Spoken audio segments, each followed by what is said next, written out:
వెండితెర వైభవం ఛానల్కు స్వాగతం.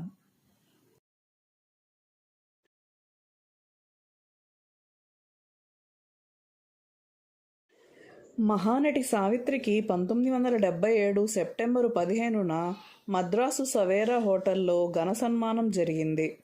అప్పటి ఆంధ్రప్రదేశ్ ముఖ్యమంత్రి జలగం వెంగళరావు అధ్యక్షత వహించారు.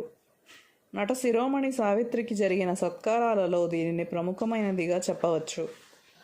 ఈ కార్యక్రమ నిర్వహణకు ఏర్పాటైన సావిత్రి సన్మాన సంఘానికి టీవీకే శాస్త్రి కన్వీనర్గా ఉన్నారు. సుప్రసిద్ధ సాంస్కృతిక సంస్థ కళాసాగర్ సారథ్యం వహించింది. ప్రముఖ గాయని పి. సుశీల ప్రార్థనా గీతంతో సభ ఆరంభమైంది.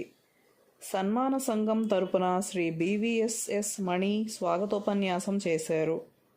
శ్రీ టీవీకే శాస్త్రి సన్మాన పత్రం చదివి సావిత్రికి అందజేశారు. ఆంధ్రప్రదేశ్లో చలనచిత్ర రంగ ప్రగతికి చేపడుతున్న చర్యలను ముఖ్యమంత్రి జలగం వెంగళరావు వివరించారు.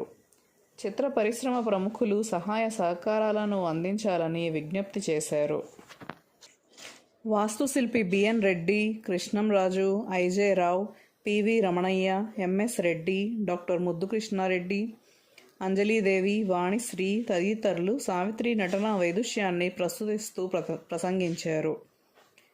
నటీమణులు జయప్రద, జయసుధ, ప్రభ, రమాప్రభ తదితరులు కూడా సావిత్రి సన్మాన మహోత్సవంలో పాల్గొన్నారు. కార్యక్రమానికి వన్నె తెచ్చారు. సన్మాన సంఘం వారు ఒక అపురూపమైన వెండి దీపపు ప్రమిదెను ముఖ్యమంత్రి జలగం వెంగళరావు ద్వారా సావిత్రికి అందజేశారు.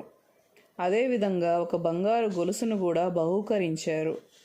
నటి జయప్రద 2 బంగారు గాజులను మహానటికి కానుకగా అందజేశారు. జయసుధ వజ్రపు కంకణాన్ని బహుమతిగా అందజేసి సావిత్రి పట్ల తనకు గల అభిమానాన్ని చాటుకున్నారు. కళాభినేత్రి వాణిశ్రీ బంగారు కుంకుమ భరిణ పట్టుచీరతో సత్కరించారు. నటి ప్రభ పట్టుచీర, రమాప్రభ అందమైన వినాయకుని ప్రతిమను బహూకరించారు. చివరిగా సత్కార గ్రహీత సావిత్రి ప్రసంగించారు. తనకు ఘన సన్మానం నిర్వహించిన కళాభిమానులకు కృతజ్ఞతలు తెలియజేశారు. ముఖ్యంగా ఈ కార్యక్రమాన్ని దిగ్విజయం చేయడంలో టీవీకే శాస్త్రి సల్పిన కృషి మరువరానిదన్నారు. నటనా పరంగా తనకు వచ్చిన అన్ని అవకాశాలను శక్తిమేర సద్వినియోగపరుచుకున్నట్లు విశదీకరించారు. శ్రీ టీవీకే శాస్త్రి ముగింపు ఉపన్యాసం చేశారు. అనంతరం పివి శ్రీనివాస్, పూర్ణచంద్ తమ గాన మాధుర్యంతో ఆహుతులను అలరించారు. సావిత్రి 1950లో చలనచిత్ర రంగప్రవేశం చేశారు. సంసారం, పాతాళ భైరవి, రూపవతి తొలి చిత్రాలు. బ్రతుకు తెరువు, దేవదాసు, మిస్సమ్మ, అర్ధాంగి, మాయా బజార్ చిత్రాలు విజయం సాధించడంతో తారాపదం చేరుకున్నారు.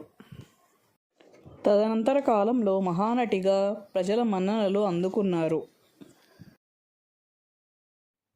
Subscribe to our channel.